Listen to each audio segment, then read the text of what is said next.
Zsuzsa megkért, hogy egy nyitóállított során néhány gondolattal vezessen fel a kiállítást, illetve a konferenciát. Zsuzsa asked me to share a few thoughts. És ez egy elég nehéz téma, tehát igazából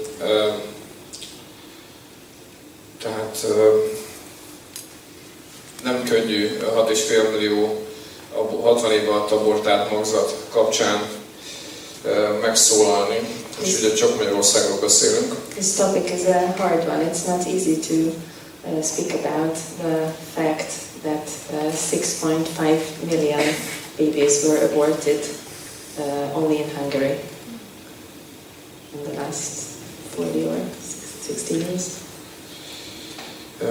De 3 igét szeretnék így a következőkben elétek tárni, és néhány gondolatot ezekhez kapcsolódóan. I'd like to share 3 verses from the Bible and some thoughts. Az első az a Prédikátor könyvének az elejéből származik, és azt gondolom, hogy ez a mostani Európát, illetve a világot nagyon sokban jellemzi. One is at the beginning of the book of Proverbs, and I think it's Ecclesiastes, and it's about it concerns today's Europe in many aspects. Így szól, hogy a kiábrándult prédikátor írja, kiábrándult az életből. És így hangzik, nem emlékszünk az elmúltakra, de ami ezután következik, arra sem fognak emlékezni, akik majd azután lesznek.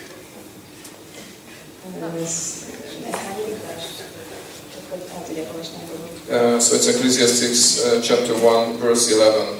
We don't remember those things that are gone, and what is coming up or happening, they will not remember those as well who will come after us.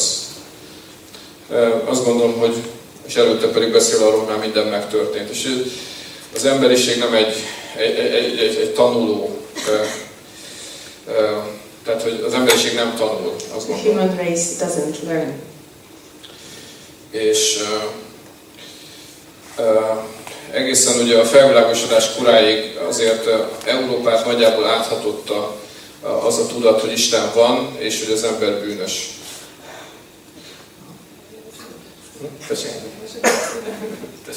Enlightenment.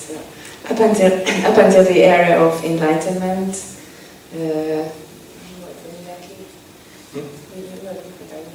hogy azt hatotta át az egyházat, hogy alapvetően az ember bűnös, és hogy Istenre van szüksége. So the main idea or main concept of the church was that man is born sinful, and so man needs redemption. Aztán a felvilágosodással és a humanizmussal begyűrűzött azt, hogy az ember alapvetően jó, és megfelelő környezetbe helyezve kibontakozhat ez a jóságon. After enlightenment and humanism came, then people started thinking that man is born basically a good person, and so man just needs the good surroundings, the good environment, so that his goodness can flourish. És hát lehet látni, hogy ez nagyjából hol vezetett, sok szempontból a marxizmus, kommunizmus is innen vezethető le, illetve a most lévő liberális gondolkozás is annak minden gyümölcsével. So we can see the follow-up of this thought. In many aspects, communism is an afterthought of this, and in many aspects, today's liberal thinking is also a byproduct or a consequence of this thinking.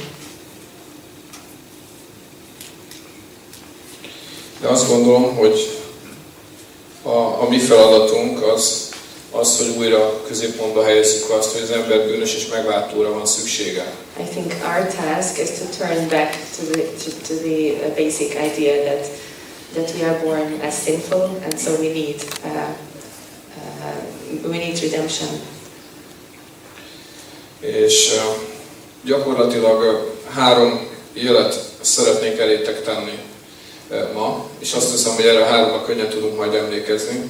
I'd like to share with you 3 marks that you can remember afterwards.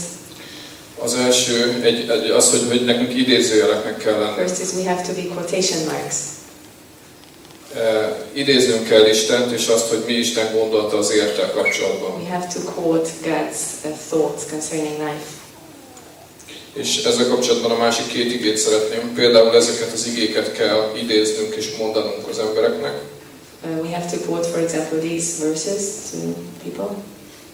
A példabeszédek könyvének 24. részének 11. és 12. verse jól ismert minden életvédőnek. Proverbs 24, verse 11 and 12. Mentsd meg azokat, akiket halálra visznek, és ne fordulj el azoktól, akiket a vesztőhelyre hurcolnak.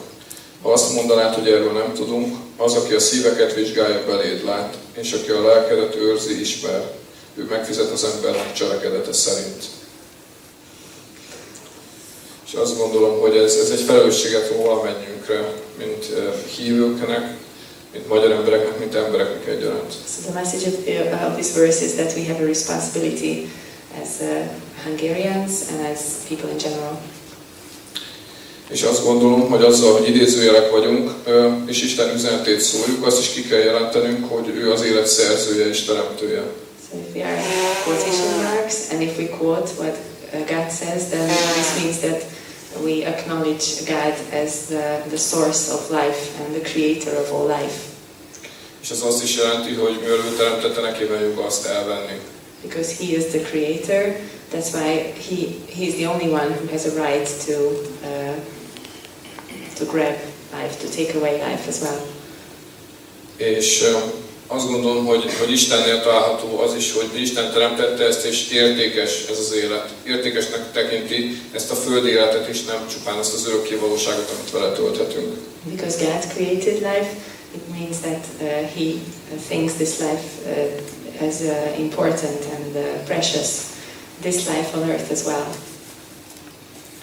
A másik ige, amit szeretnénk elétek hozni, ez is egy nagyon ismert ige, ugye a 139. Zsoltár 13-tól The other verse is 18. Psalm verség.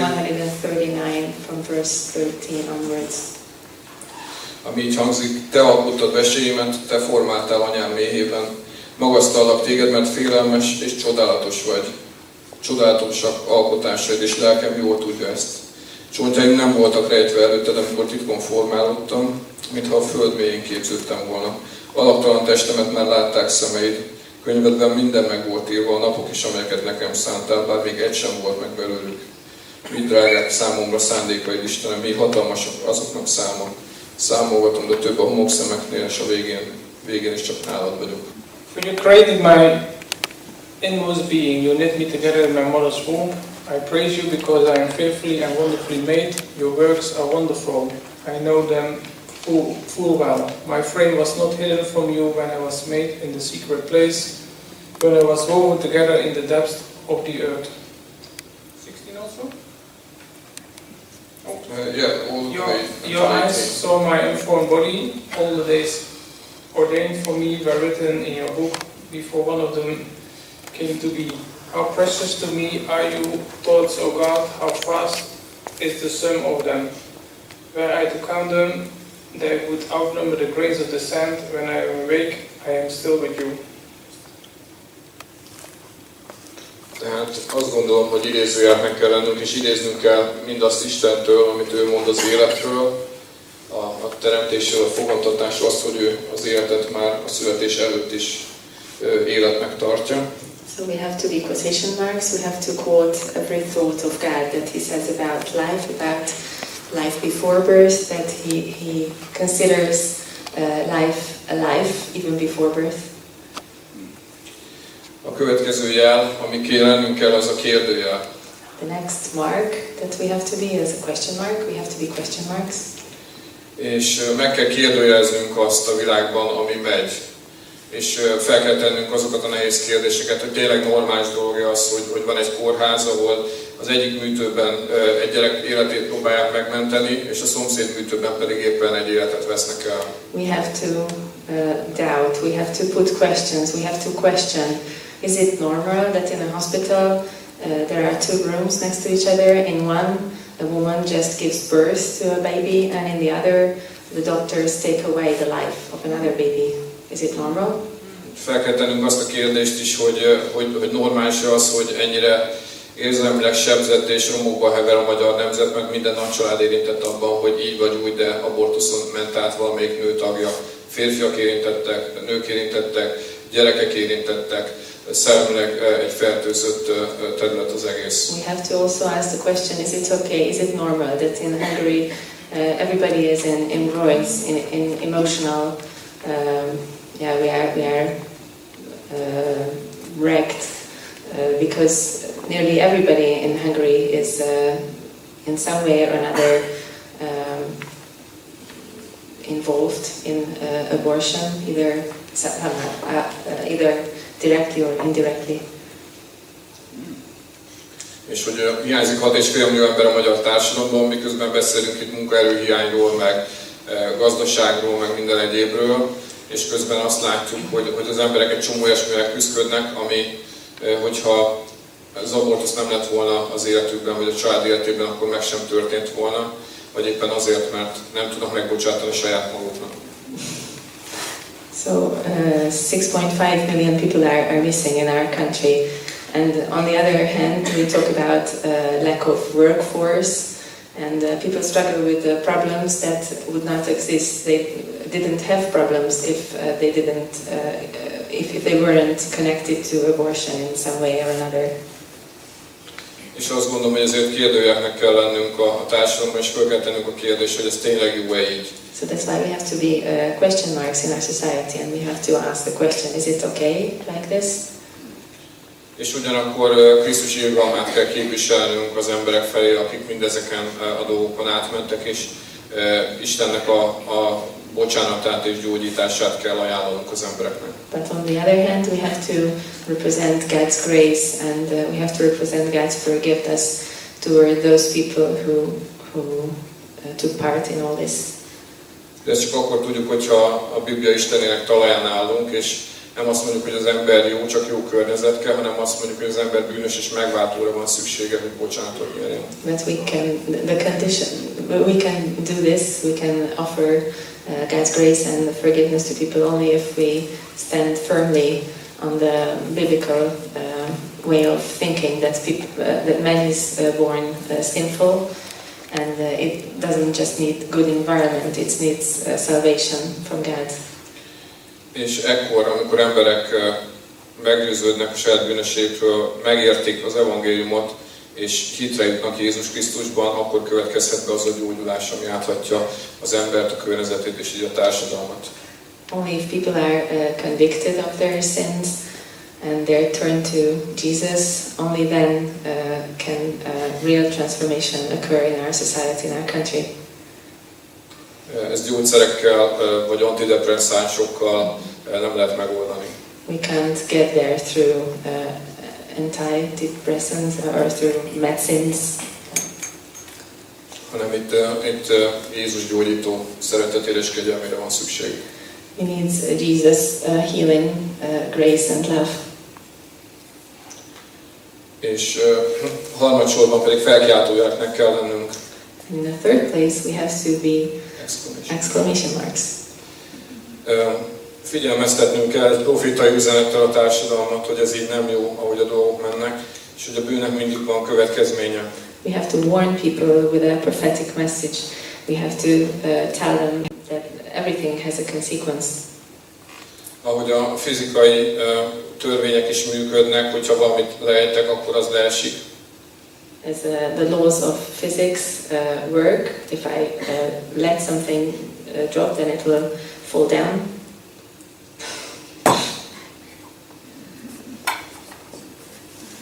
Hasonlóképpen, hogyha valaki vért ont, ártatlan vért ont, akkor az egy átkot hoz. In the same way, the spiritual laws also work. If someone takes away the life of someone, of an innocent baby, then the blood of that innocent being will speak out and cry out to them.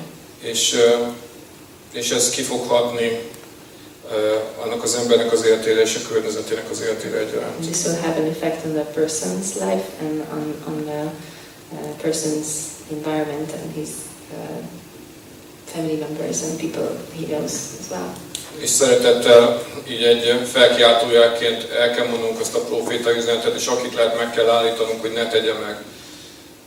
So as exclamation marks, we have to warn people and try to stop people with love from committing the crime of killing. A mai napig emlékszem, amikor Kecskeméten volt az életvédő konferencia, ahol Tony Sperandeo volt a főelőadó. I remember we had a pro-life conference in Kecskemét a few years ago when Tony Sperandeo was the main speaker. Nem Tony maradt meg a legerősebben, hanem egy lány, aki elmesélt azt, hogy milyen volt az abortusz egy konyhaasztalon valahol így vidéken. There was a girl sharing her experience, how she had abortion on a kitchen table somewhere in the countryside in Hungary. És ez az egész megalázó, végtelenül groteszk helyzet, amiben ez az egész volt, ahhoz képest, ahogy Isten tervének kellett volna lenni ennek a nőnek az életében, ez annyira belém végett, annyira elkeserített. Én ritkán sírok, de ott sírva mentem ki, ahogy levezettem azt az alkalmat. I don't cry too often, but then as I was there, I started crying, hearing the experiences, the story of this girl.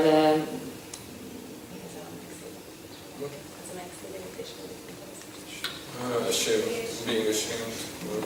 Yeah, her situation, being ashamed of what happened to her. És én azt szeretném, hogy ez ne akár ilyen körülmények között, akár egy műtőben, hogy ne ez történjen. I don't want this to happen in any circumstance. És ezekért kell nekünk idézőjeleknek és kérdőjeleknek és felkiáltójeleknek lennünk. So that's why we have to be quotation marks, question marks and exclamation marks. És nagyon fontos az, hogy az élet értékét Istenhez, mint az Isten, mint az élet szerzőjének, teremtőjének tulajdonítsuk, és tőle vegyük azt, hogy mennyire értékes az élet. That's why it's very important that we consider or that we measure the value of life as by the fact that it's from God, the creator of the world. So he says what's the value of life. És ezek a felvágosodott humanista eszmék egyfelől felmagasztalják az életet. So these humanistic ideas on the one side raise the life, the topic of life. Másfelől viszont lealacsonyítják azt. But on the other hand, they make it less valuable and worthy. És szintén ezen a kecskeméti konferencián Máté Miklós előadásában hangzott egy olyan mondat, ami azóta is megragad bennem. Also on this conference, there was another statement that stuck in my mind. És ő mondta azt, hogy a ma emberénél az értéket nagyon sokszor már azt határozza meg, hogy képes arra, hogy termeljen és fogyasszon, vagy termeljen, vagy fogyasszon. Many times in today's society, the value of a person is decided or measured by how much he or she can produce, or how much he or she can consume. És hogyha erre képes, akkor értékes, ha nem képes, akkor már nem értékes. If someone can produce things and someone can consume, then he's valuable. If not, then he or she has no value. És hasonlóképpen ezt átvihetjük arra, hogy valakinek akkor van értéke, babaként vagy magzatként, hogy akart, vagy várt gyermek, vagy nem várt gyermek. So from this line of thinking, it's logical that if a baby is planned, then that baby has a value. If the baby wasn't planned, then he or she has no value. És emlékszem, amikor az első gyermekünket vártuk, és elmentünk az első nőgyógyászati látogatásra egy magánrendelőbe, az nőgyógyász első kérdése az volt, hogy tervezett gyerek volt-e. Ez gyakorlatilag az első ráutaló kérdés volt, hogy akarunk-e abortusz, vagy nem, óvatos tapogatózás. I remember our first visit at the gynecologist with our first child, and the first question that he asked was whether we planned this child or not. And this was, well, the question behind it was whether we wanted abortion or not. És ezzel gyakorlatilag Isten helyébe képzelhetjük magunkat, mert már úgy gondoljuk, hogy mi rendelkezhetünk az életről, hogy akarjuk-e ezt az életet, vagy nem akarjuk, holott Isten nem kért minket, hogy Istent játszunk. So this way we play God. We think that the right is in our hands, whether we take life or we give life, whereas this is not God's plan. És bekerülünk egy embertelen rendszerbe, amiben van egy örvény, ami így húz minket végig egy folyamaton, hogyha nem tervezett a gyerek, akkor végül is meg lehet tőle szabadulni. Az egész rendszer erre van tervezve. So this way we somehow are drawn in an inhuman system where if we don't plan this child, then we can simply get his or her life away. It's no problem. Henry Nouwen katolikus teológusnak van egy nagyon jó könyve, a Sebzett-gyógyító, és ebből egy olyan részt szeretnék felolvasni, ami egy idős emberre, halál előtt álló emberre vonatkozik, aki épp egy műtét előtt van, amivel igazából bele is hal, de egy embertelen kórházi rendszeren megy át, és nincs igazán lehetősége arra, hogy Krisztus megismerje egy megfelelő lelki gondozáson keresztül, vagy éppen, hogy megélje a halálát. I will read a small part, a quotation from the book of Henry Nouwen, a Catholic theologian. And it's about Wounded Healer. the title is The Wounded Healer, and it's about a man who is on his deathbed in a hospital where he doesn't have a chance to hear the gospel. És itt van az, hogy ezt nem biztos, hogy nekem fordítom, mert szerintem ez kapcsikból nem fog menni. Tehát azt mondja, hogy úgy akart meghalni, ahogy élt. Tiltakozása azonban gyenge volt, és éreznie kellett, hogy nincs választása. Lehet, hogy elenyészik el innen, megszűnik létezni abban az álomszerű állapotban, amiben azok juttatták, akik be fogják gyógyszerezni. A műtét közben halt meg. Tudta, hogy ha meghal, nem lesz jelen az emberi létezés legdöntőbb pillanatában. Nem csupán annak az esélye ijesztette meg Mr. Harrison-t, hogy műtét közben meghalhat, hanem az is, hogy elveszik tőle a lehetőséget, hogy a halála sajátja legyen, azaz, hogy valójában nem meghalni fog, hanem egyszerűen nem nyeri vissza az eszméletét. Tehát gyakorlatilag az abortuszoknál még ennél is rosszabb történik. Itt az öntudatra sem, vagy életre sem jön ez a magzat. In the case of abortion, the baby is not even given the chance to be aware what happens to him or her. És Isten nem csak az örök élet perspektívájából néz minket, hanem ezt a földi életet is értékesnek és szépnek teremtett, amiben megtapasztalhatjuk őt. God doesn't look at us only in the perspective of eternal life. He sees us here as living beings who live on this earth, because He is the one who created this earth as well. És amely életben megtalálhatjuk őt, dicsőíthetjük őt, és az ő képmására formálódhatunk. So God thinks that this life is also precious, this earthly life, where we can glorify Him, we can praise Him, and we can be formed unto His likeness. És azt szeretném, hogyha minden embernek meg lenne az esélye erre az életre, arra, hogy megszülessen, arra, hogy egy teljes életet éljen, arra, hogy meghallja az evangéliumot, arra, hogy megtérhessen, és arra, hogy aztán Isten dicsőítve az ő képére, Jézus képére formálódva, természetes halállal, Isten által adott pillanatban halljon meg, és menj át az örökké valóságba. I'd like every person to have a chance to have life, to hear the gospel, to be transformed by the gospel, to turn to Jesus, and to be conformed to the image of Christ. És ezért kell nekünk idézőjeleknek, kérdőjeleknek és felkiáltójeleknek lenni. For this reason we have to be quotation marks, question marks and exclamation marks. Itt Magyarországon és az egész Here világon. in Hungary and in the whole earth. Amen. Amen.